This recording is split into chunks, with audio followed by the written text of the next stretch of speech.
고도 200m. 나무 꼭대기가 스쳐 지나갑니다. 미그29 조종석 안. 한 여성 조종사의 손이 조종관을 꽉 쥐고 있습니다. 뒤에서 추격기 2대가 바짝 쫓아옵니다. 무전이 터집니다. 즉시 복귀하라. 안 그러면 격추한다. 그 순간 레이더 경고음이 울립니다. 미사일 라곤. 그녀는 이를 악무입니다. 돌아갈 수 없습니다. 돌아가면 죽으니까요. 북한 최초의 여성 전투기 조종사. 나라의 영웅으로 신문에까지 실렸던 그녀에게 도대체 무슨 일이 있었던 걸까요? 지금부터 그 이야기를 들려드리겠습니다. 이 영상이 도움이 되셨다면 구독과 좋아요 부탁드립니다. 지금 어느 지역에서 시청 중이신지 댓글에 남겨주세요. 2019년 저는 북한 최초의 여성 전투기 조종사가 됐습니다. 순천 공군기지. 발대식 날 기지 전체가 웅성거렸습니다. 여자가 전투기를 몬다고? 다들 믿지 않는 눈치였습니다. 리선이 동무. 축하하오. 사령관이 제 가슴에 배지를 달아주었습니다. 카메라가 터졌습니다. 신문에 나갈 사진이었습니다. 조선의 딸, 하늘을 날다. 그런 제목이 붙겠지요. 화려했습니다. 하지만 뒤에서는 달랐습니다. 여자가 뭘 안다고. 얼굴로 뽑힌 거 아니냐. 남자 조종사들이 수군거렸습니다. 제가 들으라는 듯이요. 저는 못 들은 척했습니다. 대꾸하면 지는 겁니다. 실력으로 보여주면 됩니다. 그날 저녁 아버지가 기지로 찾아오셨습니다. 아버지는 이 기지 정비반에서 30년을 일하신 분입니다. 제가 어릴 때부터 아버지 손을 잡고 이 기지를 드나들었습니다. 선이야, 장하다. 아버지 눈에 눈물이 고였습니다. 아버지가 못 이룬 꿈을 내가 이뤘구나. 아버지도 젊었을 때 조종사가 되고 싶으셨답니다. 하지만 출신 성분이 안 좋아서 정비사밖에 못 되셨다고요. 그래서 저를 어릴 때부터 비행기 옆에서 키우셨습니다. 아버지, 저 진짜 해냈어요.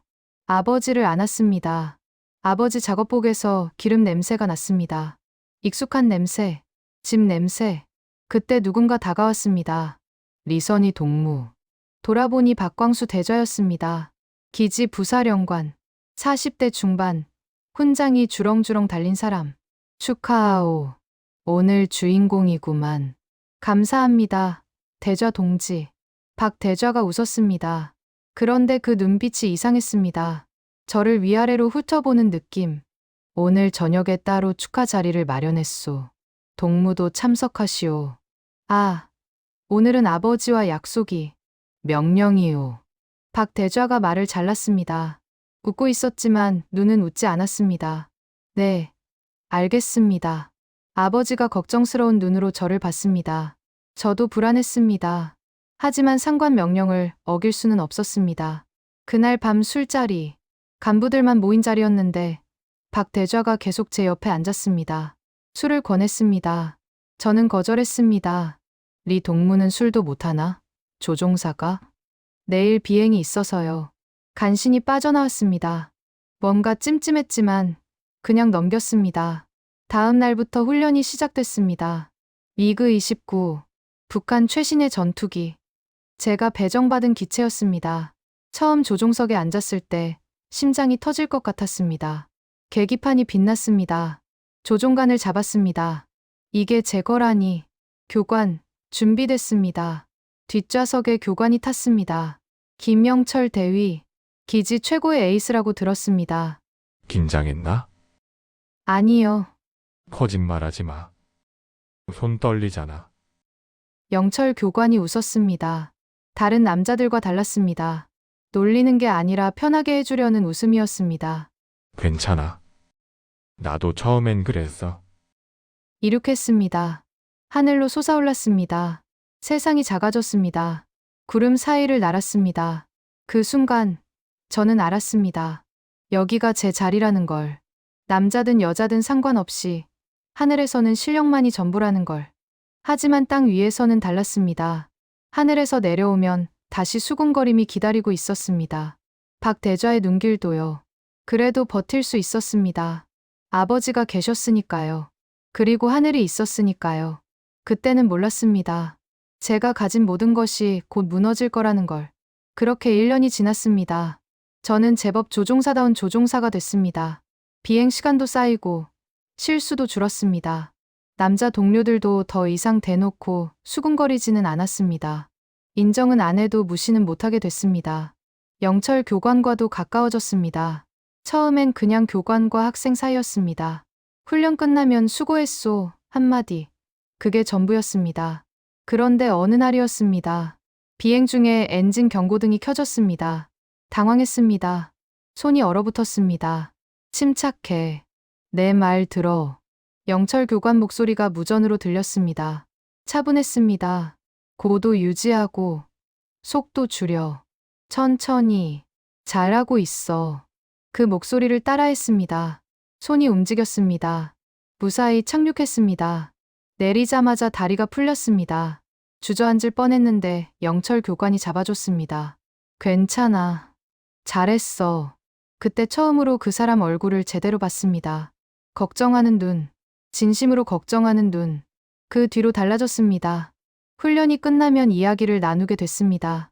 처음엔 비행 얘기뿐이었습니다. 오늘 기동이 어땠네. 착륙 각도가 어땠네. 그러다 다른 얘기도 하게 됐습니다. 어릴 때 얘기, 가족 얘기, 꿈 얘기. 네 동무는 왜 조종사가 되고 싶었소? 어느 날 영철 교관이 물었습니다. 둘이 경납고 앞 벤치에 앉아 있었습니다. 해가 지고 있었습니다. 아버지 때문이요. 아버지가 못 이룬 꿈이었거든요. 그때 어린 시절이 떠올랐습니다. 아버지는 저를 자주 기지로 데려가셨습니다.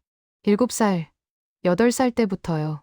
정비반에서 일하시는 아버지 옆에서 비행기를 구경했습니다. 선이야, 저거 봐라. 저게 미그 19다. 아버지가 가리키시면 저는 눈을 크게 떴습니다. 비행기가 하늘로 솟아오르는 걸 봤습니다. 굉음이 울렸습니다. 가슴이 두근거렸습니다. 아버지, 나도 저거 타고 싶어. 그래? 우리 선이가? 아버지가 웃으셨습니다. 여자는 조종사 못해요? 글쎄다. 아직까지는 없었는데. 아버지가 제 머리를 쓰다듬으셨습니다. 근데 우리 선이는 할 수 있을지도 모르지. 아버지 대신. 그 말이 가슴에 남았습니다. 아버지 대신. 아버지가 못 이룬 꿈을 내가 이루는 거.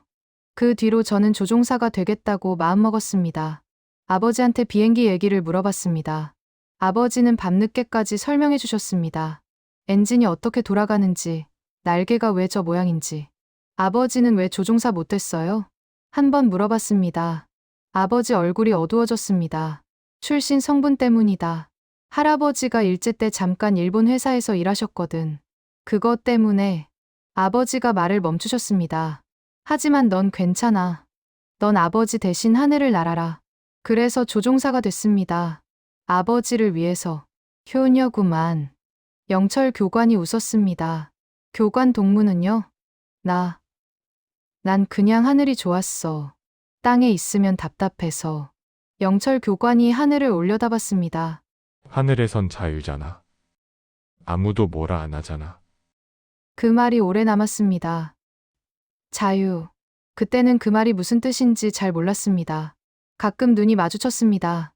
괜히 얼굴이 달아올랐습니다. 이상한 감정이었습니다. 설레는 것 같기도 하고, 무서운 것 같기도 하고. 동료들 눈치를 봤습니다.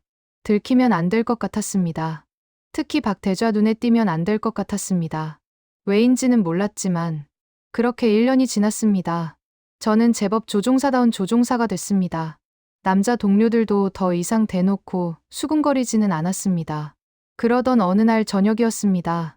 퇴근하고 집에 갔는데 어머니가 울고 계셨습니다. 집 안이 엉망이었습니다. 서랍이 다 뒤집혀 있었습니다. 어머니, 무슨 일이에요? 아버지가 끌려갔어. 보이부였습니다. 혐의는 군사 기밀 유출. 말도 안 됐습니다. 아버지는 30년 동안 정비반에서 일하셨습니다. 비행기 부품 하나하나를 자식처럼 아끼셨습니다. 그런 분이 기밀을 유출했다고요? 나중에 알았습니다. 아버지가 며칠 전에 상관의 부품 횡령을 지적했다고요. 정비 기록에 없는 부품이 빠져나간 걸 발견하셨답니다. 그게 화근이었습니다. 그 상관이 먼저 손을 쓴 겁니다. 아버지를 간첩으로 몰아버렸습니다. 면회를 신청했습니다. 거절당했습니다. 1달을 기다렸습니다. 2달을 기다렸습니다. 그러던 어느 날 소환장이 왔습니다. 공개 재판. 재판이라고 하지만 결과는 이미 정해져 있었습니다. 아버지는 군복도 못 입고 나오셨습니다. 얼굴이 반쪽이 됐습니다. 맞으셨구나. 고문당하셨구나. 피고 리성철은 제국주의 간첩 행위로 사형에 처한다. 판사가 종이를 읽었습니다. 형식적인 목소리. 이분한테 아버지는 그냥 오늘 할 일 중 하나였겠지요. 아버지. 소리쳤습니다. 아버지가 저를 보셨습니다. 눈이 마주쳤습니다. 아버지 눈에 눈물이 고여 있었습니다. 30년 동안 한 번도 우신 적 없는 분이었습니다. 제가 어릴 때 다쳐서 피가 나도, 어머니가 아파서 쓰러져도 그 아버지는 안 우셨습니다. 그런 아버지가 울고 계셨습니다.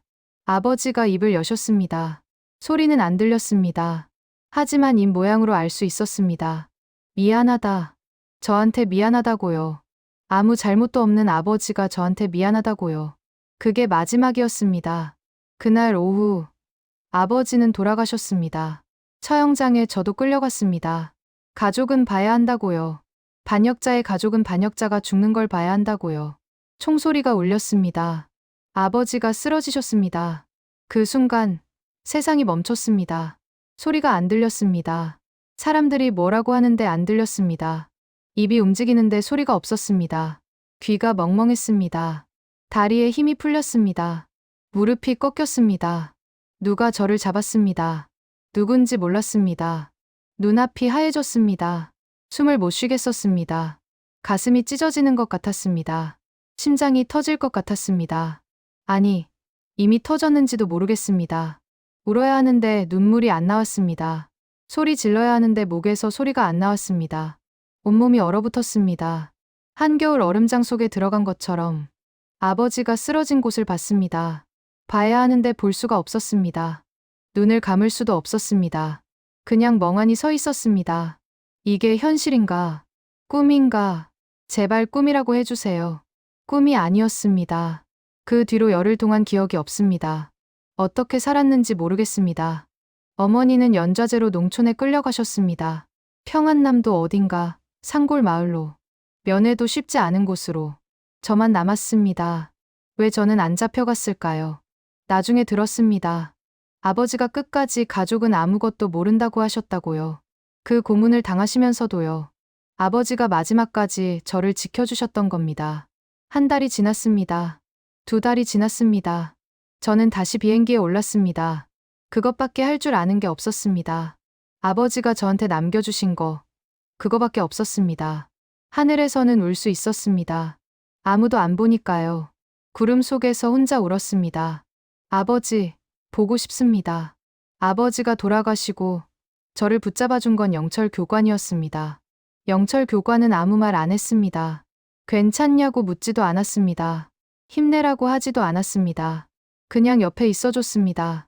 비행 끝나면 경납고 앞 벤치에 같이 앉았습니다. 아무 말 없이 하늘만 봤습니다. 그게 위로였습니다. 말보다 나았습니다. 어느 날이었습니다. 해가 지고 있었습니다. 둘만 벤치에 앉아 있었습니다. 선희 동무. 영철 교관이 저를 불렀습니다. 근데 목소리가 달랐습니다. 응. 나 동무한테 할 말이 있소. 영철 교관이 저를 봤습니다. 얼굴이 빨개져 있었습니다. 하늘의 에이스가 얼굴을 붉히고 있었습니다. 결혼. 생각 있소?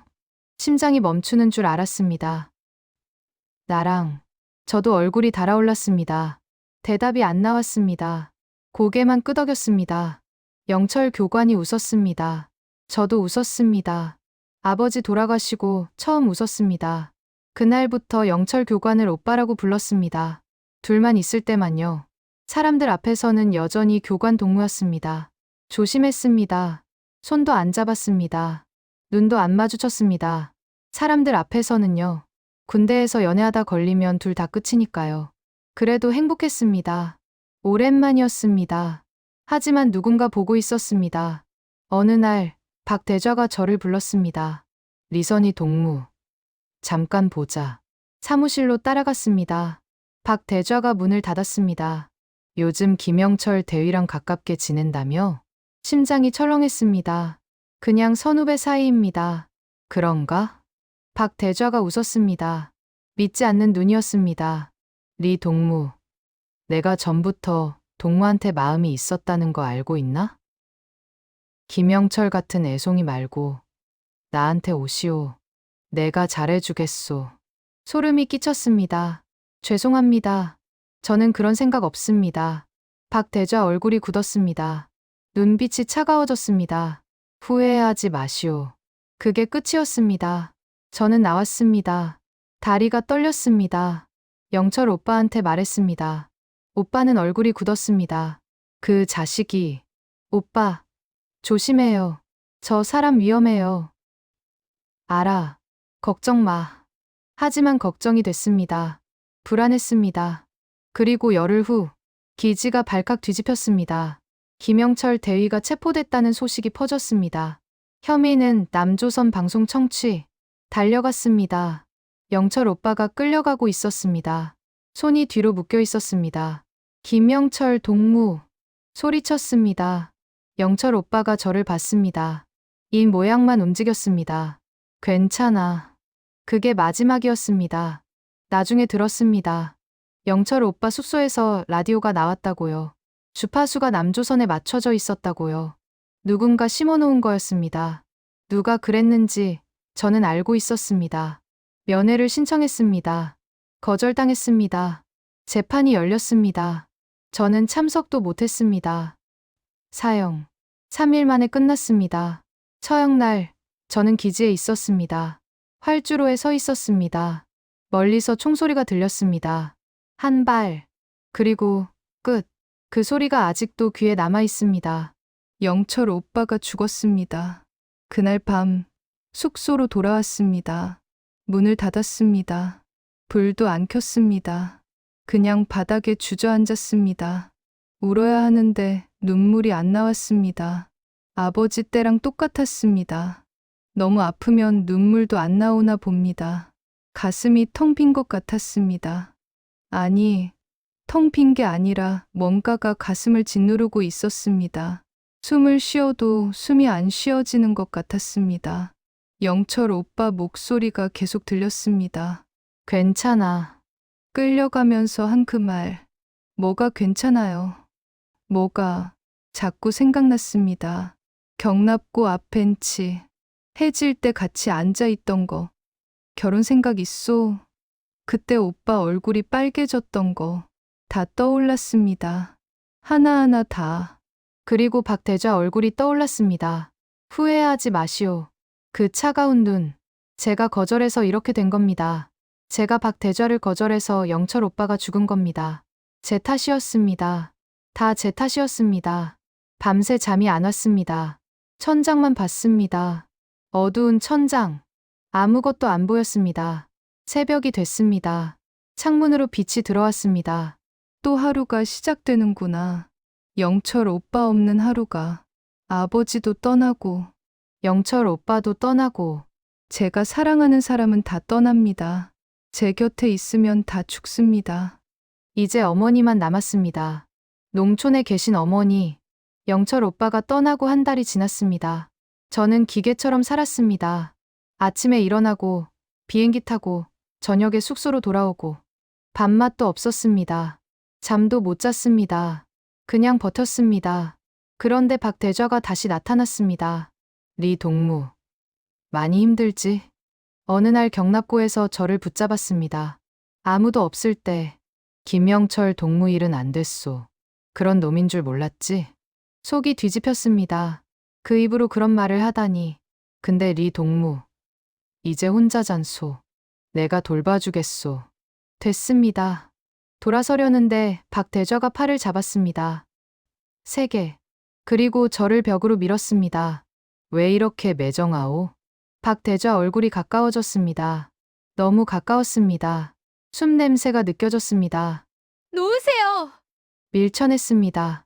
하지만 박대좌가 더 세게 잡았습니다. 양쪽 팔을. 내가 얼마나 기다렸는 줄 알아? 김영철 그 자식 치우느라 얼마나 공들였는데. 소름이 끼쳤습니다. 치우다. 영철 오빠를 치웠다고요. 동무가 내 사람이 되면 내가 지켜주겠소. 안 그러면. 박대좌 손이 제 얼굴로 올라왔습니다. 턱을 잡았습니다. 동무 어머니, 농촌에서 고생하신다며. 거기도 등급이 있소. 더 깊은 산골로 보낼 수도 있고, 아예 못 만나게 될 수도 있고, 온몸이 굳었습니다. 어머니까지, 이 사람이 어머니까지 건드리겠다고요. 그때 밖에서 발소리가 들렸습니다. 누군가 오고 있었습니다. 박대좌가 손을 놓았습니다. 잘 생각하시오. 다음엔 이렇게 안 끝나. 박대좌가 나갔습니다. 저는 그 자리에 주저앉았습니다. 다리에 힘이 없었습니다. 온몸이 떨렸습니다. 밤에 숙소에서 씻었습니다. 아무리 씻어도 박대좌 손이 닿은 곳이 느껴졌습니다. 역겨웠습니다. 토할 것 같았습니다. 이 사람이 영철 오빠를 죽였습니다. 그리고 이제 저를 가지려고 합니다. 거절하면 어머니를 건드릴 겁니다. 받아들이면 그건 죽는 것보다 싫었습니다. 어머니를 만나야겠습니다. 급하게 휴가를 받았습니다. 이틀, 어머니를 만나러 갔습니다.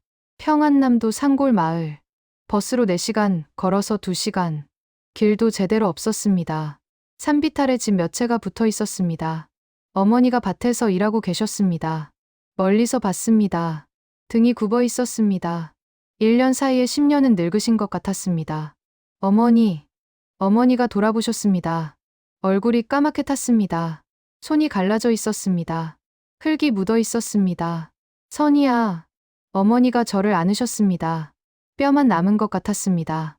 이렇게 마르셨나. 가슴이 찢어졌습니다. 집으로 들어갔습니다. 집이라고 하기도 뭐했습니다. 방 한 칸에 부엌 하나, 벽에 금이 가 있었습니다. 바람이 들어왔습니다. 밥 먹었니? 네, 안 먹었습니다. 하지만 어머니한테 뭘 얻어먹을 수가 없었습니다. 어머니도 굶고 계신 게 눈에 보였습니다. 저녁에 둘이 앉았습니다. 할 말이 많은데 말이 안 나왔습니다. 어머니, 여기 생활은 어때요? 괜찮아. 다 살만해. 거짓말인 거 알았습니다. 어머니 손을 봤습니다. 물집이 잡혀 있었습니다. 터져서 피가 난 자국도 있었습니다. 어머니, 울지 마. 나는 괜찮아. 저도 모르게 눈물이 나왔습니다. 다 내 탓이에요. 아버지도 어머니도. 무슨 소리야. 내 탓이 뭐가 있어. 저만 아니었으면. 선이야. 어머니가 제 손을 잡으셨습니다. 내 아버지가 마지막에 뭐라고 했는지 알아? 가족은 모른다고 했어. 끝까지 널 지키려고 그런 거야. 알고 있었습니다. 그래서 더 괴로웠습니다. 어머니, 저 어떻게 해야 해요? 어머니가 한참 말이 없으셨습니다. 창밖을 보셨습니다. 어두운 산이 보였습니다. 선이야, 어머니가 할 말이 있어. 어머니 목소리가 달라졌습니다. 여기를 떠나거라. 네, 이 나라를 떠나라고. 심장이 멈추는 줄 알았습니다. 어머니, 넌 비행기 조종할 줄 알잖아. 날아서 가. 어머니, 조용히 해. 어머니가 제 손을 꽉 잡으셨습니다. 내 아버지도 죽고, 그 총각도 죽고, 다음은 너야. 여기 있으면 너도 죽어. 하지만 어머니는요? 나는 괜찮아. 어머니 두고 어떻게 가요? 그때 박대좌 말이 떠올랐습니다. 어머니를 더 깊은 산골로 보낼 수도 있다고. 아예 못 만나게 할 수도 있다고. 어머니, 입이 떨렸습니다. 저 때문에 어머니가 더 위험해질 수도 있어요. 무슨 소리야? 기지에 저를 괴롭히는 사람이 있어요. 그 사람이 어머니까지 건드리겠다고. 말을 다 못했습니다. 목이 막혔습니다. 어머니가 한참 저를 보셨습니다. 그리고 고개를 끄덕이셨습니다. 그래서 더 가야 해. 네, 내가 여기 있으면 그 사람이 나를 계속 이용할 거야. 널 잡으려고. 근데 내가 없으면 나를 협박해봤자 소용없잖아. 생각도 못한 말이었습니다. 선이야. 어머니가 제 얼굴을 잡으셨습니다. 눈을 똑바로 보셨습니다. 내가 살아야 나도 사는 거야. 알겠니? 내가 저 밖에서 잘 살고 있다고 생각하면 어머니는 여기서 뭘 해도 버틸 수 있어. 근데 내가 여기서 잘못되면 나도 못 살아. 어머니. 그리고 언젠가 통일되면 다시 볼 수 있잖아. 그 희망이라도 있잖아. 눈물이 멈추지 않았습니다. 제발 가거라. 어머니 소원이야. 그날 밤 잠을 못 잤습니다. 어머니 옆에 누워서 천장을 봤습니다. 어머니 말이 맞았습니다. 제가 여기 있으면 어머니까지 위험해집니다. 박대좌가 어머니를 인질로 계속 저를 협박할 겁니다. 떠나야 합니다. 어머니를 위해서라도. 새벽에 일어났습니다. 어머니가 자고 계셨습니다. 주름진 얼굴, 힘들게 살아오신 얼굴. 살아남겠습니다. 그래서 언젠가 다시 만나겠습니다. 다음 날 아침, 기지로 돌아왔습니다. 비행기를 봤습니다. 미그 29, 제 전투기. 이걸로 가면 됩니다. 남쪽으로 준비를 시작했습니다. 기지로 돌아오자마자 준비를 시작했습니다. 조용히, 아무도 모르게 먼저 지도를 구했습니다. 비행 교범에 붙어 있는 지도. 북한 전역이 나와 있었습니다. 밤에 숙소에서 펼쳐놓고 외웠습니다. 순천에서 남쪽 끝까지 직선거리 300km. 연료를 계산했습니다. 미그 29 내부 연료 탱크 용량, 순항 속도에서 항속거리. 저공 비행하면 연료 소모가 늘어납니다. 추격당하면 더 늘어납니다. 계산하고 또 계산했습니다. 머릿속으로 수십 번 시뮬레이션 했습니다. 될까? 될 거야. 안 되면. 그건 생각 안 했습니다. 다음은 기회였습니다. 언제 떠날 것인가. 훈련 비행 중에 가야 합니다. 그게 유일한 기회입니다. 단독 비행이 있는 날. 일주일에 한 번 있습니다. 문제는 감시였습니다. 레이더가 있습니다. 관제탑이 있습니다. 훈련 구역을 벗어나면 바로 알아챕니다. 어떻게 할까? 생각하고 또 생각했습니다. 저공 비행. 산 사이로 날면 레이더에 안 잡힙니다. 아버지한테 들은 얘기였습니다. 아버지가 정비하던 비행기들, 저공 비행 훈련 갔다 온 것들은 기체 밑에 나무숲이 붙어 있었다고요. 경로를 짰습니다. 순천에서 남쪽으로, 산맥을 따라서, 최대한 낮게. 그러다 바다가 보이면 고도를 높여서 남쪽으로 직진. 문제는 남쪽에서도 저를 적으로 볼 수 있다는 거였습니다. 북한 전투기가 날아오면 쏠 수도 있습니다. 어떻게 알려주지? 내가 귀순한다는 걸? 생각 끝에 답을 찾았습니다. 무장을 버리면 됩니다. 미사일 발사 레버를 안 건드리면 됩니다. 그리고 민간 공항으로 가면 됩니다. 군 기지가 아니라 인천공항. 거기로 가면 됩니다. 밤마다 계획을 다듬었습니다. 숙소 불 끄고 천장 보면서 머릿속으로 날았습니다. 이륙, 상승, 방향 전환, 저공 비행, 추격, 회피, 착륙. 실패하면 죽습니다. 북한군이 쏘면 죽습니다. 연료 떨어지면 죽습니다. 남한군이 쏴도 죽습니다. 성공 확률이 얼마나 될까? 모르겠습니다. 반반, 그것보다 낮을지도. 그래도 가야 합니다. 여기 있으면 100% 끝입니다. 박대좌한테 끌려가든, 누명 쓰고 죽든, 50%가 100%보다 낫습니다. 그러던 어느 날, 박대좌가 또 나타났습니다. 리 동무. 생각 좀 했소? 복도에서 마주쳤습니다. 피할 수 없었습니다.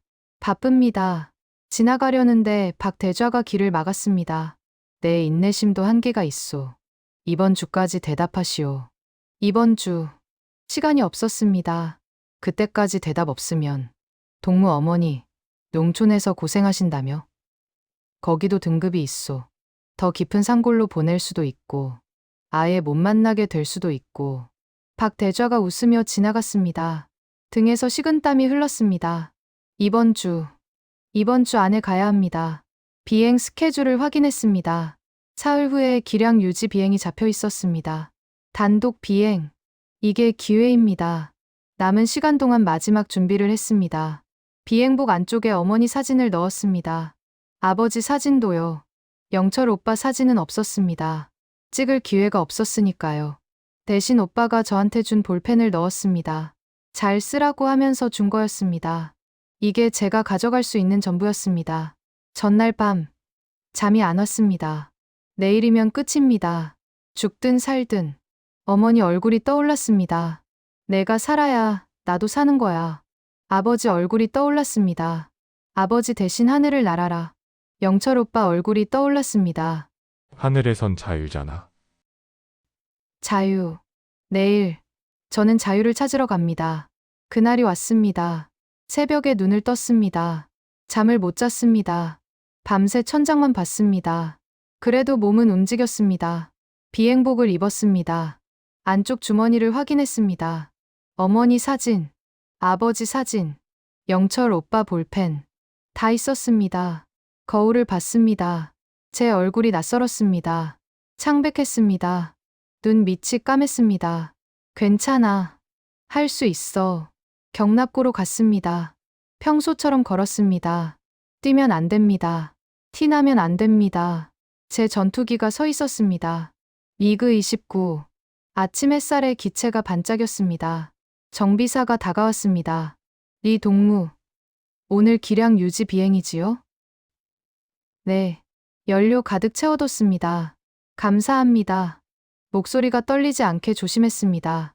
정비사가 이상하게 쳐다봤습니다. 아닌가? 내 착각인가? 조종석에 올랐습니다. 안전벨트를 맸습니다. 헬멧을 썼습니다. 계기판을 확인했습니다. 연료 가득.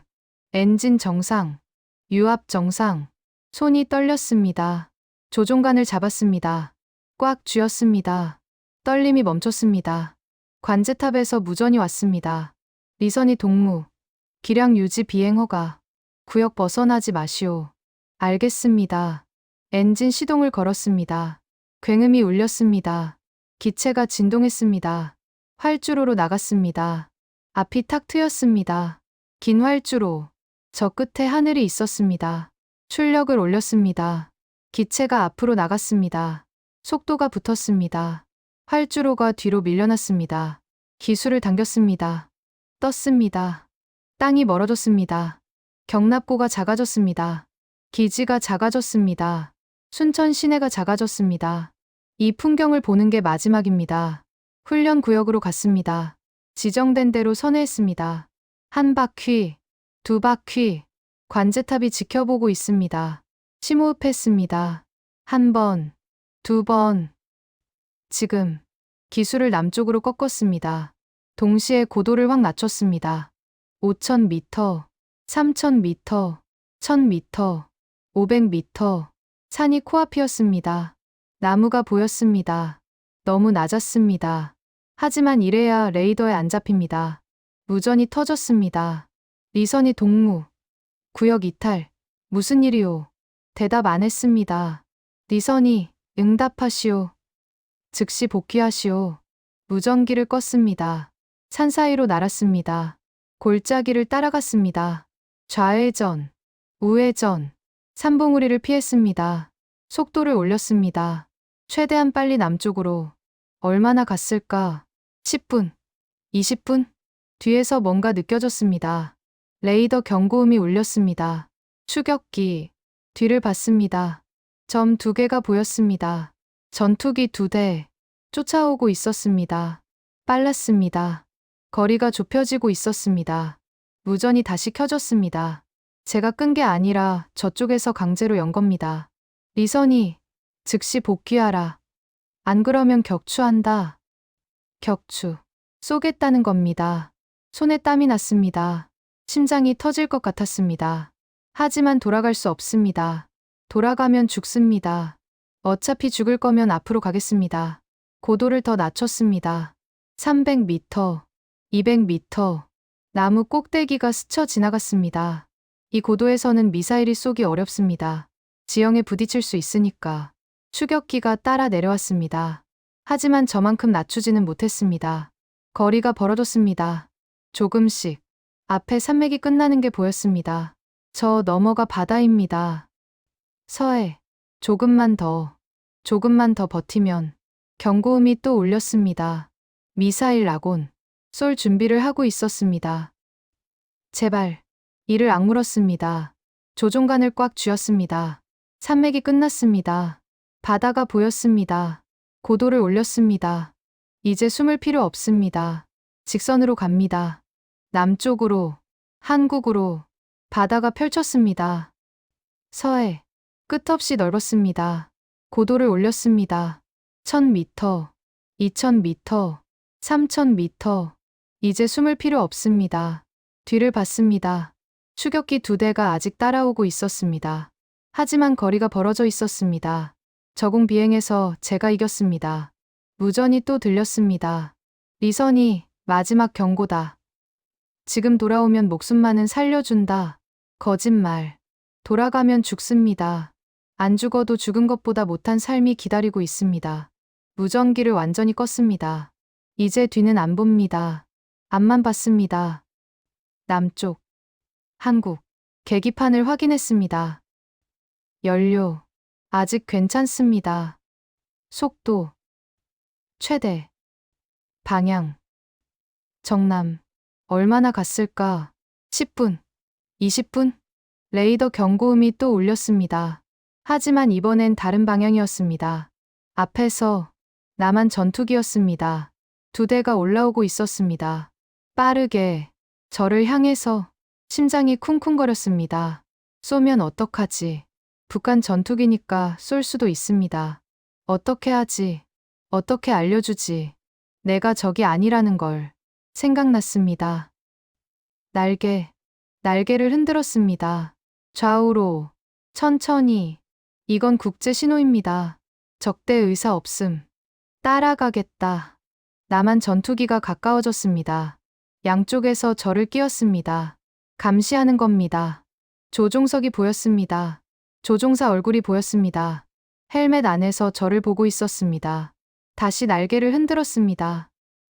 제발, 믿어주세요. 남한 전투기가 움직였습니다. 앞으로 갔습니다. 따라오라는 신호였습니다. 따라갔습니다. 앞에 뭔가 보였습니다. 땅. 한국 땅이었습니다. 눈물이 났습니다. 거의 다 왔습니다. 남한 전투기가 방향을 틀었습니다. 서쪽으로, 바다 쪽으로, 인천공항. 거기로 가는 겁니다. 멀리서 활주로가 보였습니다. 길고 넓은 활주로. 민간 공항. 전투기가 내릴 곳이 아닌데. 하지만 여기밖에 없습니다. 군 기지로 가면 더 복잡해집니다. 고도를 낮췄습니다. 1000m, 500m, 200m. 활주로가 가까워졌습니다. 관제탑이 보였습니다. 비상등이 번쩍거리고 있었습니다. 난리가 났겠지요. 북한 전투기가 온다고. 착륙 준비, 플랩 내리고, 속도 줄이고, 기수 들고, 손이 떨렸습니다. 실수하면 안 됩니다. 여기까지 왔는데, 아버지 생각이 났습니다. 아버지 대신 하늘을 날아라. 날았습니다. 아버지, 여기까지 날아왔습니다. 영철 오빠 생각이 났습니다. 하늘에선 자유잖아. 자유. 이제 자유입니다. 어머니 생각이 났습니다. 내가 살아야 나도 사는 거야. 살겠습니다. 어머니, 꼭 살겠습니다. 바퀴가 활주로에 닿았습니다. 쿵. 착륙했습니다. 비행기가 멈췄습니다. 숨을 쉬었습니다. 살았습니다. 조종석 캐노피를 열었습니다. 바람이 들어왔습니다. 차가운 바람. 한국 바람. 사람들이 달려오고 있었습니다. 군인들, 경찰들, 총을 들고 있었습니다. 당연합니다. 북한 전투기가 왔으니까. 2 손을 들었습니다. 천천히 내려왔습니다. 귀순합니다. 목소리가 떨렸습니다. 처음 해보는 말이었습니다. 그 뒤로는 정신없이 지나갔습니다. 조사, 신문, 하나원, 적응 교육. 처음엔 모든 게 낯설었습니다. 24시간 불이 켜진 편의점, 마트에 쌓인 물건들. 아무 말이나 해도 되는 세상. 자유. 이게 자유구나. 밤마다 어머니 생각을 했습니다. 농촌에서 힘들게 사시겠지요. 딸이 탈북했다는 소식 들으셨을까요? 더 힘들어지신 건 아닐까요? 미안합니다, 어머니. 하지만 살아있습니다. 어머니가 시킨 대로 살아남았습니다. 언젠가 통일이 되면 제일 먼저 어머니한테 달려가겠습니다. 아버지 묘소에도 가겠습니다. 영철 오빠 묘소에도요. 그때까지 여기서 잘 살겠습니다. 아니, 꼭 잘 살겠습니다. 아버지, 하늘을 날았습니다. 아버지가 못 이룬 꿈, 제가 이뤘습니다. 아버지가 지켜주신 목숨, 제가 살려냈습니다. 보고 계시죠? 아버지 딸, 해냈습니다. 영철 오빠. 오빠 말이 맞았어요. 하늘에선 자유였어요. 오빠가 꿈꾸던 그 자유, 제가 대신 찾았어요. 오빠 목까지 살게요. 약속해요. 어머니, 기다려주세요. 통일되면 제일 먼저 달려갈게요. 어머니 손잡고 올게요. 그동안 못한 말 다 할게요. 조금만요. 조금만 더 버텨주세요. 꼭 다시 만나요. 꼭. 저는 리선이입니다. 북한 최초의 여성 전투기 조종사였습니다. 그리고 이제 자유인입니다.